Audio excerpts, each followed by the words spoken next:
It was just a feeling that, you know what, this entrepreneurial bug has bit me, and I'm not sure there's any recovery from that. Today, we sit down with Scott Holmes. Scott's journey is truly unique. He grew up dreading camping thanks to bad gear, only to channel those experiences into building a brand focused on quality and positive outdoor adventures. With a background in import-export and invaluable mentorship, Scott leveraged strong relationships with factories and major retailers to launch Teton in 2005 and drive rapid growth. In today's conversation, Scott shares the story behind Teton's origins, the lessons learned from his unconventional career path, and how he built a company powered by strong core values and culture. You'll hear about scaling a product business, from managing inventory to working with Amazon in its earliest days, implementing the entrepreneurial operating system for operational excellence, and what it takes to build lasting business relationships. If you're interested in entrepreneurship, fulfillment, or turning tough beginnings into success, this episode is packed with insights you don't want to miss. As always, if you found value from this content, please like and subscribe. All right, Scott Holmes, welcome to Beyond Fulfillment. Thank you. Glad to be here. Absolutely. We appreciate you taking the time. You bet. So Scott, you are the founder and the CEO of Teton, which makes a wide variety of outdoor gear. Mhm. But interestingly enough, the company wasn't born out of the love for the outdoors, but it was actually born out of the bad experience with bad gear. So can you just talk more about why you started the company and how that came Yeah. about? I would say it was influenced by some bad experiences, but it was started. I mean, I love the outdoors now. Let's be real. But when I was a kid, I certainly didn't, and I would be forced to go on these campouts as I was part of a Boy Scouts organization, and then to get rank advancements, you'd had a certain requirement for how many nights to spend outside, camping. And I remember my parents, they didn't know better. They just got me the gear out of the local J.C. Penney's catalog or Kmart or wherever it was at the time that they bought camping gear. And it was really probably a sleeping bag meant for a sleepover, in your friend's basement. It was not meant to be used outside, but we didn't know any better. And I just had some miserable experiences camping out. I just couldn't figure out why anybody would leave their bed on purpose to go sleep outside in a tent in a freezing cold, sleeping bag. It was just an experience that I thought I will never do this on purpose ever. And then when I finally had a good experience, I started experiencing the outdoors in a different way, not necessarily sleeping out, but just experiencing the mountains. I live in Utah. These mountains are incredible. I had a friend get me started in trail running, and I just started living in the mountains, at least during the day. And this love of the outdoors, just got me to the point where I wanted people to experience what I was experiencing from a positive standpoint, and not experience what I had experienced as a kid from a negative standpoint. So that's really the impetus of the whole thing. Okay. All right. And so let's talk about your early career too, because you were fortunate enough to have some expertise in import-export business and have some great early mentors, which kind of laid the foundation for when you started the company. Can you talk about that Yeah. more? Yeah, I had, my initial plan was to go to medical school. So I was a biology major in college at Utah State University in Logan, Utah. And one summer between my school years, I got a job working for this guy, and we just hit it off. He was an entrepreneur. He imported auto body parts from Taiwan. Just a really solid guy. Had at the time 6 kids. He eventually ended up having 7. And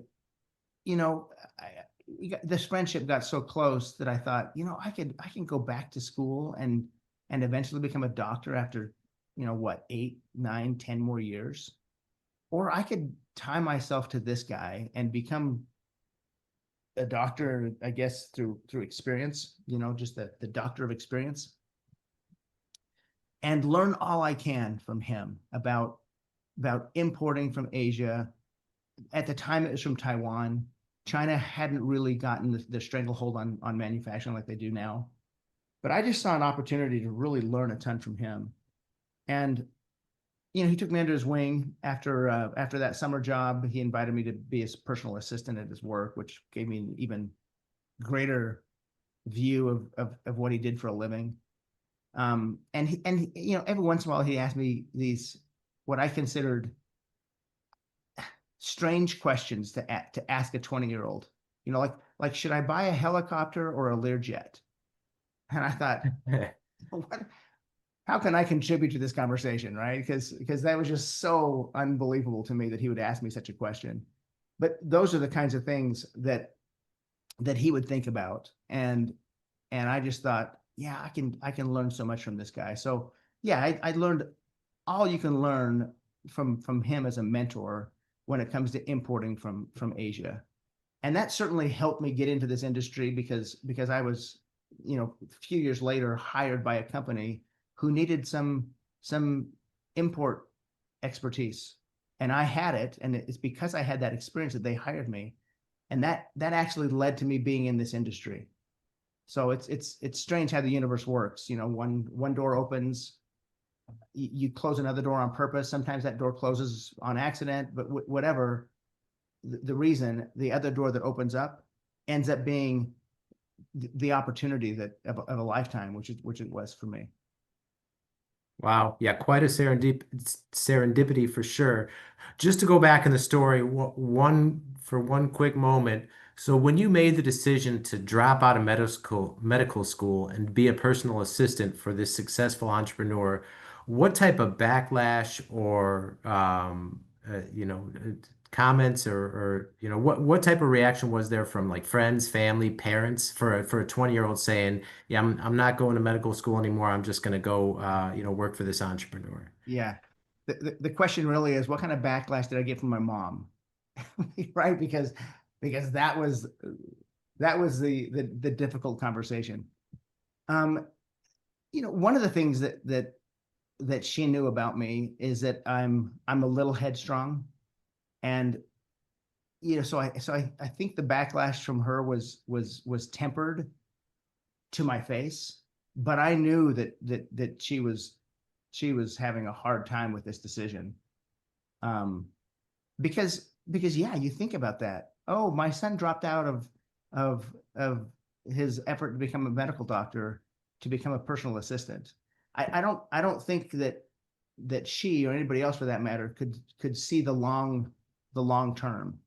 And frankly, I couldn't either, Dave. I mean, I felt like there was a long-term opportunity here, but it's not like I had this grand plan and I had perfect vision of that plan, and I went and pursued it. It was just a feeling that, you know what, this entrepreneurial bug has bit me, and I'm not sure there's any recovery from that. If your business is an e-commerce brand, this message is for you. Logistics can make or break you.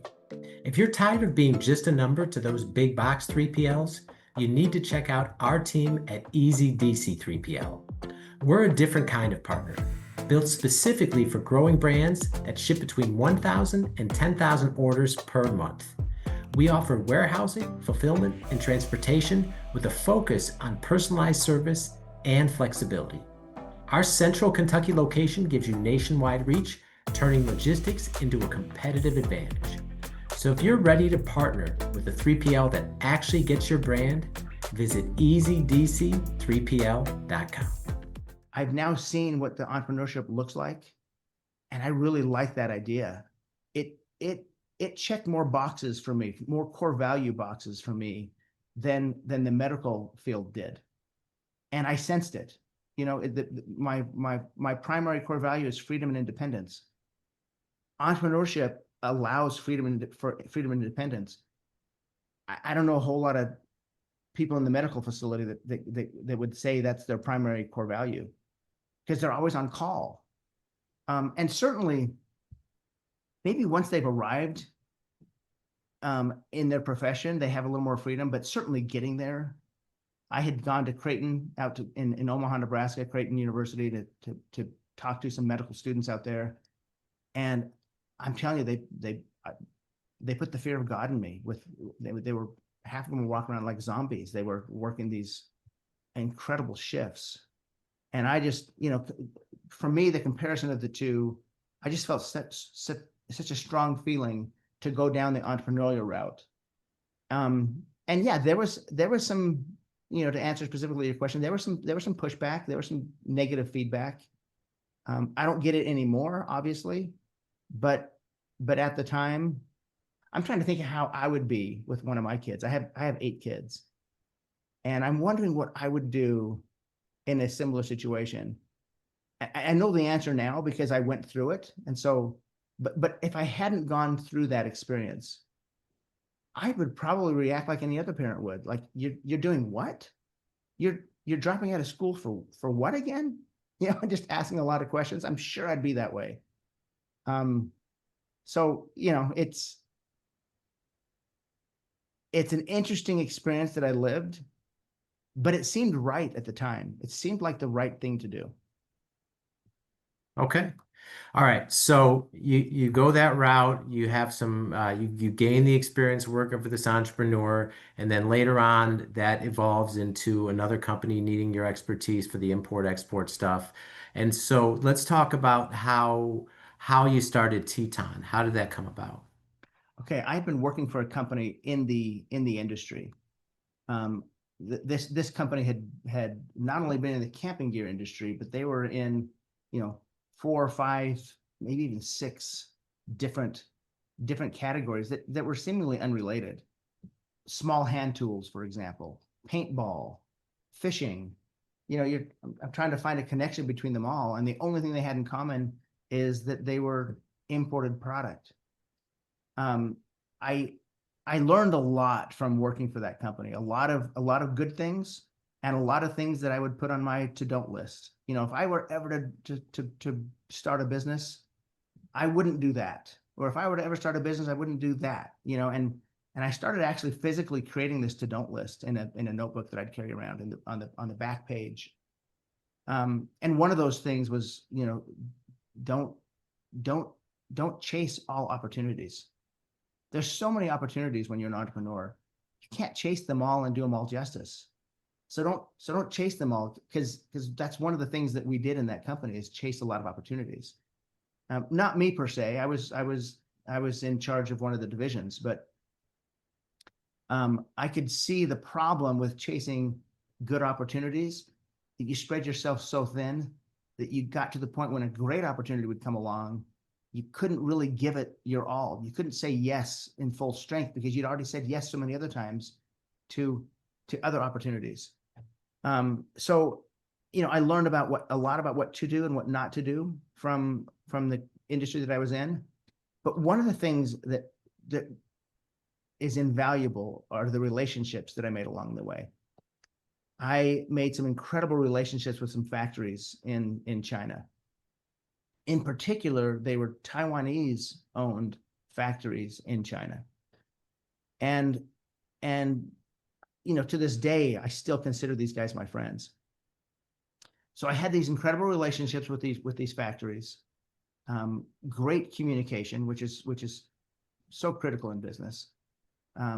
They listen intently to what my vision for building product. They were the experts in how to build product, but I was the expert in how to use it, at least here in the States, how to use the product. So we had to blend the use of the product with the fabrication of the product. And it was just a great experience getting there. But I also had over the years built some great relationships with some customers, some big retailers here in the States. Sportsman's Warehouse is an example. I was very close with the president of the company, who happened to love camping. And so even though he was the president of the company, he retained the buyer of camping gear responsibility. So the president of the company was also the camping gear buyer, which was perfect for me, right? because he was both the buyer and the buyer's boss all in one. I also had a great relationship with Cabela's out in Sydney, Nebraska, before they'd gotten purchased by Bass Pro.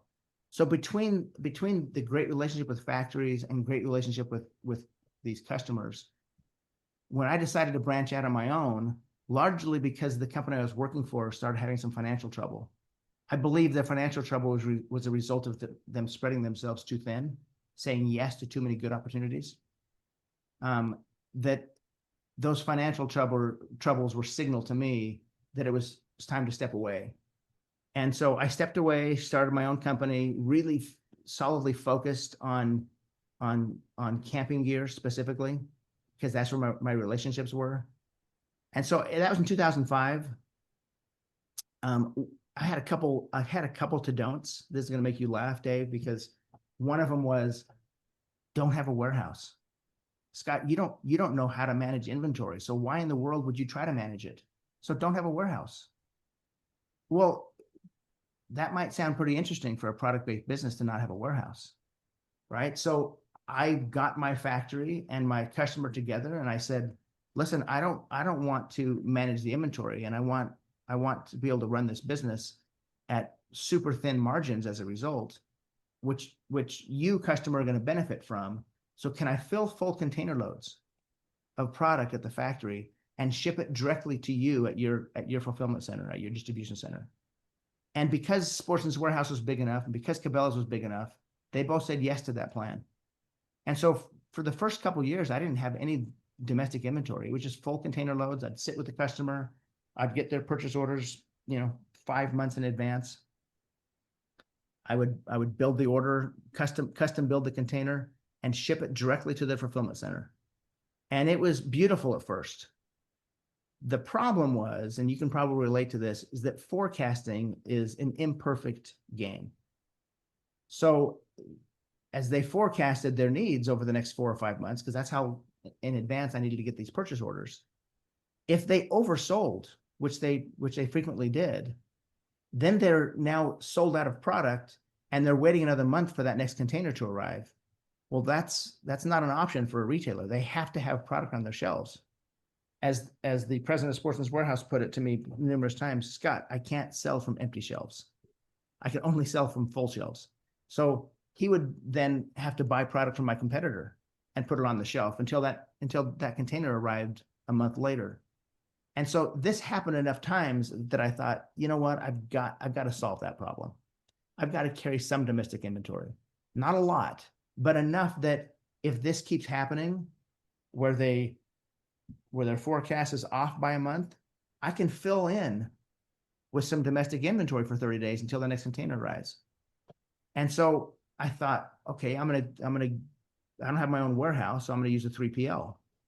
Well, I didn't really use a bona fide 3PL. I used a friend who had a warehouse and said he could fulfill my orders for me. So I'd bring in the containers to him, he'd fulfill my orders, but it didn't seem like his level of customer service was my level of customer service. So I'd ask him, can I hire somebody to come into your warehouse and do all of my fulfillment? Then they could do it to my standards. And so that was how I started getting not only into the domestic inventory game, but also hiring employees. So I had 2 to-don'ts that were on my to-don't list that are now no longer on my to-don't list. One was, don't have a warehouse, and the other one was don't have employees.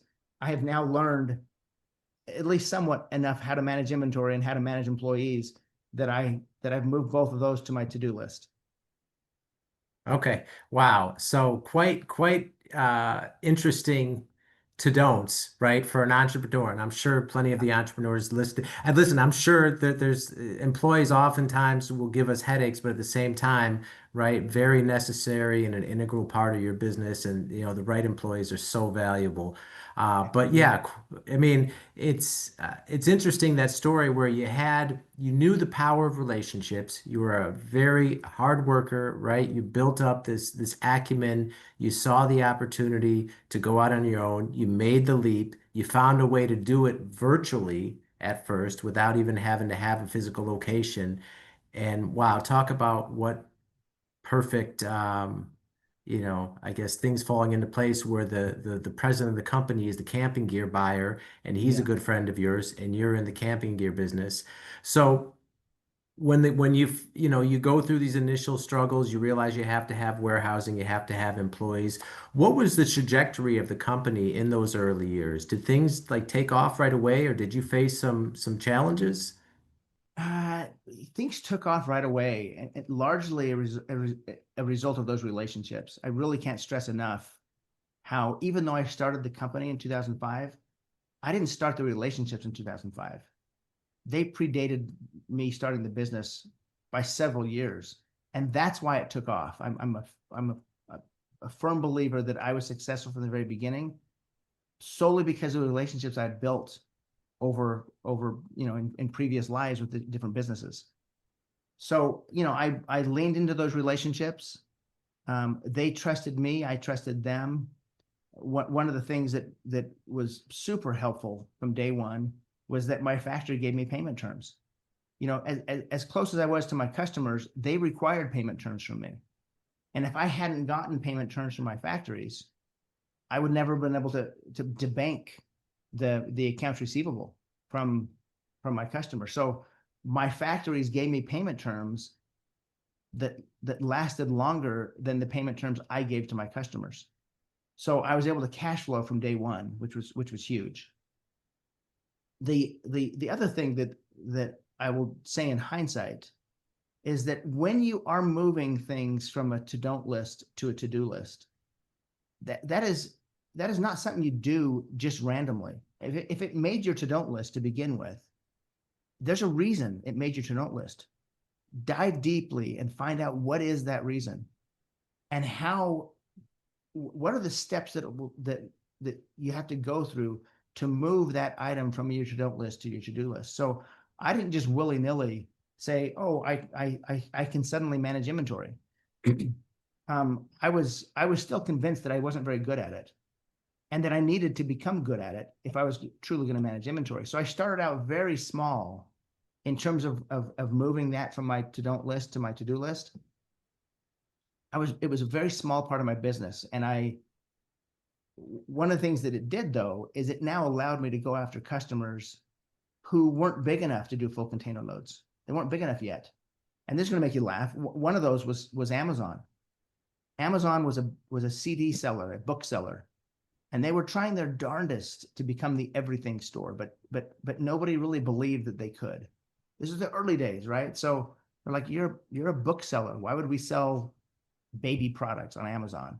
You're a bookseller. Why would we sell home goods on Amazon? You're a bookseller. Why would I sell camping gear on Amazon? Well, I was one of the first ones to say yes to that plan. So I started selling product to Amazon on a weekly basis. Small, really small, but because I had domestic inventory, I could fulfill those orders. And they had a pretty decent trajectory. They were growing leaps and bounds, but they were a pain to deal with. And I remember, my office was downstairs in my house. Remember, I didn't have to go into an office. I didn't have a warehouse um, of my own. I had a third party warehouse. So I'd come upstairs and complain to my wife about I'd spent 2 hours processing Amazon orders, and they were puny in comparison to a Cabela's order or a Sportsman's Warehouse order, but yet they took so much more time. And so I'd complain to her, and she'd say, "Well, do we really need them? I mean, are they really going anywhere?" And I had a friend that was in the IT industry, close friend from high school, and I would talk to him on a regular basis about business. He's very entrepreneurial himself. And I'd have the same conversation with him that I have with my wife, and he'd say, "You know what? I'd think twice before you dump that account. I think they're going places." And I'd repeat this conversation every couple months with my wife, and she'd give me the same response, and I'd get the same response from this friend of mine. You know what? I think Amazon's going to be somebody someday. And sure enough, they yeah they rule the world now. But we were an early vendor to Amazon, largely because I had domestic inventory to start with. Now they too do full container loads with me. but you got to start somewhere, and I suggest starting pretty small. if if the to don't is clear in your mind, do two things. If you need to move that to don't to a to do, you got to do two things. One, start small, and two, hang out with people who know what they're doing, or read books. I tell my kids this all the time. The two things that are going to influence you the most in life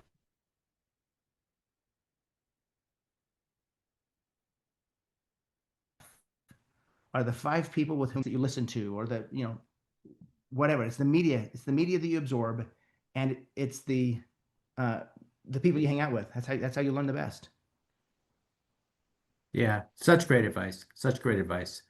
Yeah, and funny to look back on those conversations now, right? With, like you say, Amazon basically being one of the biggest companies ever, and such a crazy trajectory they've had over the past 20 years. Um, oh, you still there? Okay. So another thing is, speaking of dealing with I'm here, employee, but I'm wondering if I had a bad connection. I think I got you now. You Um, have me? Okay. yeah. One of the other things dealing with employees that you've mentioned on other shows is you've implemented the EOS, the Entrepreneur's Operating System, which is all about having the right people in the right places. Can you just talk more about that, and how important that's been to your business success? Yeah. Dave, it's an interesting question because I gosh, I've learned so much in life and in business, and this is one of them. I had moved to Puerto Rico in 2018. Took my family. I took seven of my eight kids. The oldest was an adult, so she didn't go with us, but the other seven were still under my roof, and we moved to Puerto Rico. And I hired somebody to run Teton while I was in Puerto Rico. And one of the things that she was really good at is organizational development. And so she took Teton to a whole different level organizationally. And one of the decisions that she made while she was CEO was to have us read a book called Traction and have us adopt the EOS, Entrepreneurs Entrepreneurs Operating System, EOS. So I was introduced to EOS and Traction because of the CEO that I had hired. I moved back from Puerto Rico in 2023 and took back the reins of the company. One of the things that I so appreciate about her leadership was this. I had these two examples of running the company. One before I moved to Puerto Rico, and one after I got back. And before I moved to Puerto Rico, it was me wearing multiple hats. It was haphazard meetings. You had those meetings when you needed to have them. Um, I had some meetings with the cadence, but a lot of meetings with just haphazard. This is all 2018 and before. And I come back and I run the company again in 2023, and it is super structured. I mean, it truly has an operating system where all of our meetings have a cadence. Um, they have an agenda.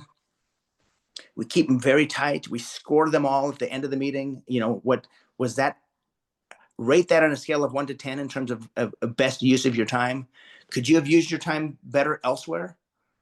If the answer is yes, we shouldn't have had that meeting, right? So I highly recommend EOS. Read the book Traction, see if it fits for your business.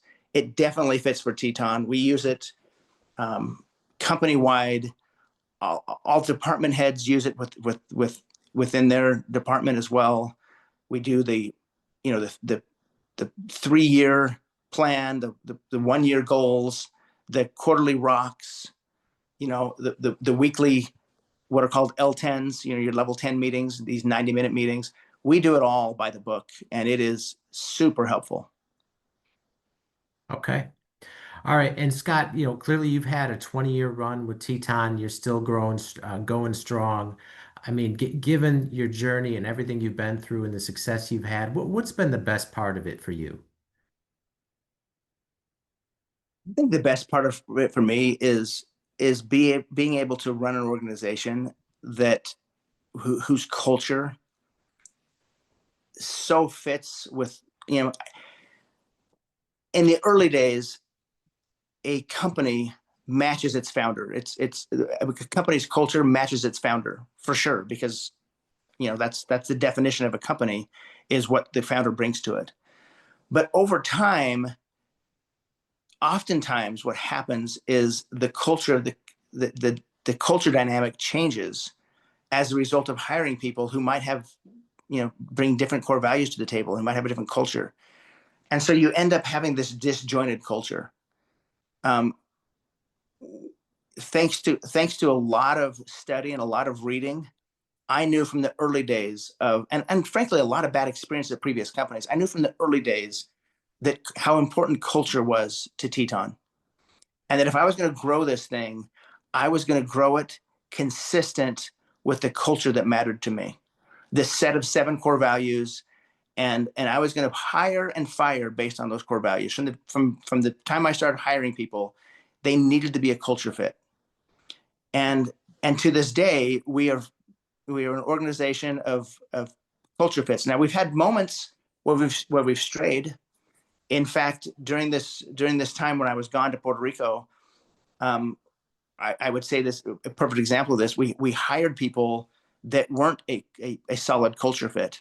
So one of the things that I did when I came back in 2023 is clean that up. So I think the most gratifying to me is the culture of the company, that we adhere to core values, that we make decisions based on these core values.